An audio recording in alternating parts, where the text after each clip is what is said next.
isim fa'ilnya mukhlisun, betul. Isim maf'ulnya mukhlasun. Pertama, bahwa mukhlis dengan mukhlas itu berbeda.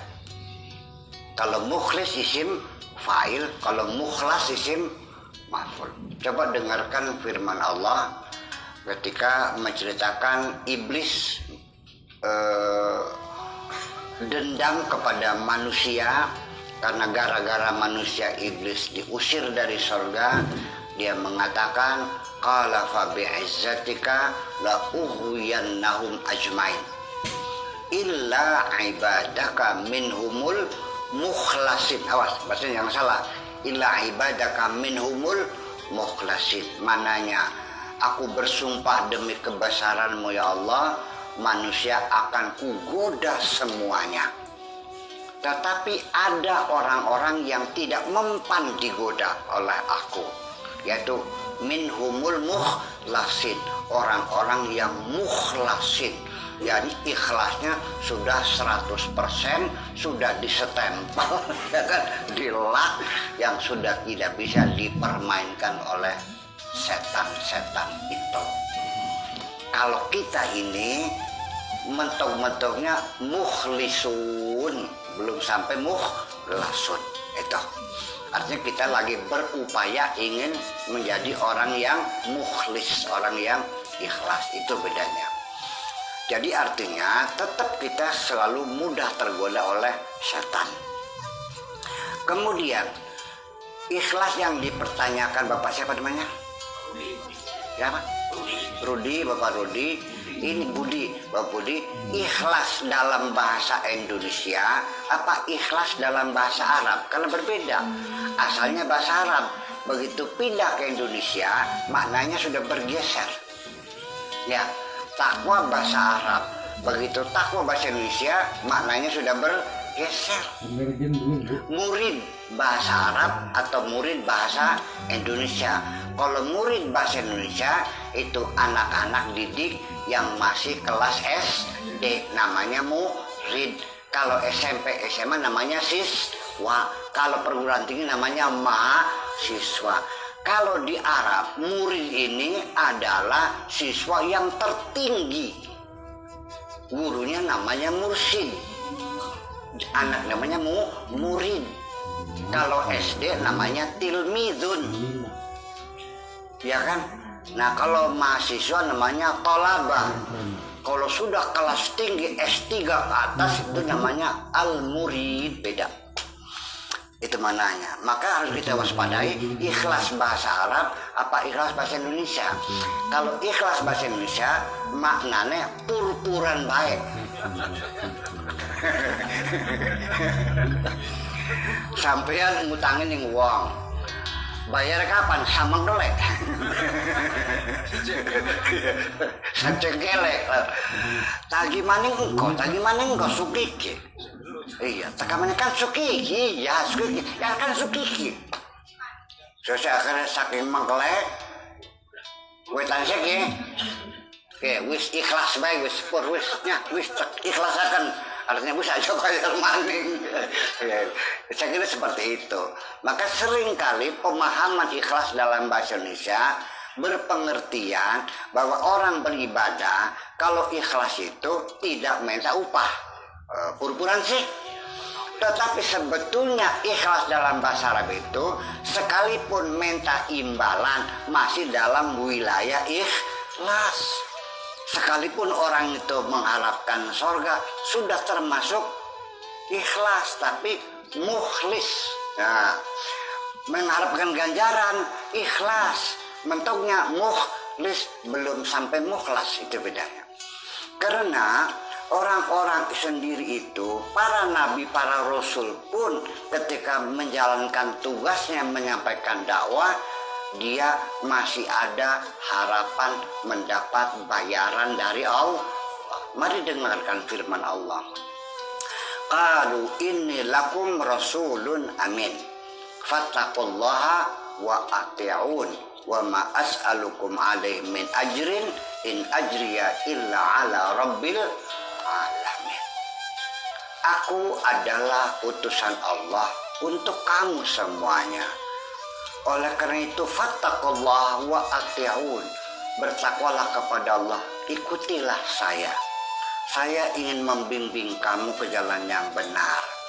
Wa ma as'alakum alaihi min ajrin. Aku tidak minta upah dari kamu. Ya, para rasul tidak pernah minta upah dari umatnya. Sejen kalau dukun zaman kian jaluk pejani. Ya kan? Jaluk mahar ya. Ya, kalau rasul tidak. Tetapi para rasul itu tetap ada harapan dibayar. Tapi yang bayar siapa? Allah. Wa ma as'alukum alaihi min ajrin. Aku tidak minta upah dari kamu. In ajriya illa ala rabbil alamin. Upahku dari Allah subhanahu wa ta'ala. Berarti masih ada harapan dibayar enggak? Ada. Para nabi ikhlas enggak? Ikhlas. Itu bedanya. Jadi pengertian ikhlas itu sampai batas mana? Kalau Allah itu di Al-Quran mengiming-imingi, menawarkan pahala, ya kan? Wasari'u ila maghfiratin min rabbikum wa jannatin arduhas samawati wal ard. Segeralah engkau bertobat pada Allah, berbaktilah kepada Allah. Allah menjanjikan, ya, lahum jannatun tajri min tahtihal anhar. Allah sendiri yang mengiming-iming, yang menawarkan surga. Maka kita sah saja kalau kita mengharapkan surga. Kalau orang itu beribadah mengharapkan surga, ya ujung-ujungnya dia minal mukhlisin. Oke? Nah, kalau untuk tidak lagi berharap apapun, nanti penghujungnya Pak Rudi ini tergolong minal mukhlasin. Yaitu sudah tidak minta pahala, tidak minta surga, tidak minta sehat, tidak minta rizki. Semua apapun yang kulakukan just because I love you. Aku hanya cinta kepada. Paham? Pengen gitu tingkatnya. Yuk kita bangun rasa cinta kita kepada Allah. Sehingga perempuan pun pasti akan menolak kalau aku bilang aku cinta kepadamu karena aku mengharapkan hartanya gombal loh. Betul nggak? Perempuan juga akan menolak cinta kita kalau mengatakan aku cinta kepadamu karena bapaknya jadi menteri, barangkali saja diangkat jadi pegawai negeri. Gombal kamu ini semuanya. Betul nggak? Makanya kalau cinta perempuan katakan, Neng, aku mencintaimu. Aku menerima segalamu dengan kebaikanmu, dengan burukmu. Aku mencintaimu lahir dan batin. Siap? Itu pada perempuan. Kepada Allah juga sama. Cuma nanti yang jadi masalah ini bagaimana caranya membangun cinta kepada Allah. Itu yang menjadi sulit. Betul nggak? Betul nggak? Iya. Dibalik lagi pertanyaan, kenapa bapak-bapak, ibu-ibu sampai sekarang kok belum bisa mencintai Allah? Apa sebabnya? Semua apa saja yang kita lakukan, ujung-ujungnya untuk kepentingan diri sendiri. Kapan kita berbuat untuk Allah? Nah, itu pertanyaan besar.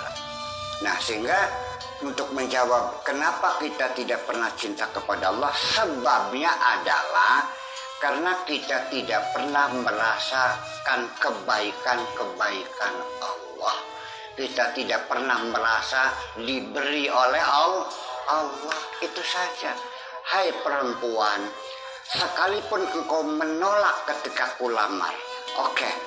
Jadi mau nggak? Nggak mau. Oke, sudah baiklah. Tapi setiap hari saya kirimin uang 10 juta. Mobil saya kasih. Rumah saya kasih. Kang pengen nantur ketan pirang hektar nok 10 hektarnya cek sawah 10 hektar. Rumah Kang saya kasih rumah. Mustahil dia tidak mencintaiku. Dengan kebaikan orang pasti akan mencintai. Betul nggak? Nah, sebabnya kita tidak pernah mencintai Allah karena kita tidak pernah merasakan kebaikan Allah. Selama ini rizki yang kita dapatkan prangsane oli pegel dewek sih rame prangsane. Wes paham? Paham? Yuk mulai sekarang kita sadari bahwa apapun yang kita dapatkan, sekalipun secara syariatnya kita menanam ketan, sekalipun secara syariatnya kita berangkat ke Taiwan kerja dari TKW, sekalipun syariatnya kita menjadi apa saja, begitu kita menerima rezeki, katakanlah hadza min fadli rabbi, ini anugerah Tuhanku. Ya Allah, terima kasih aku dikasih rezeki.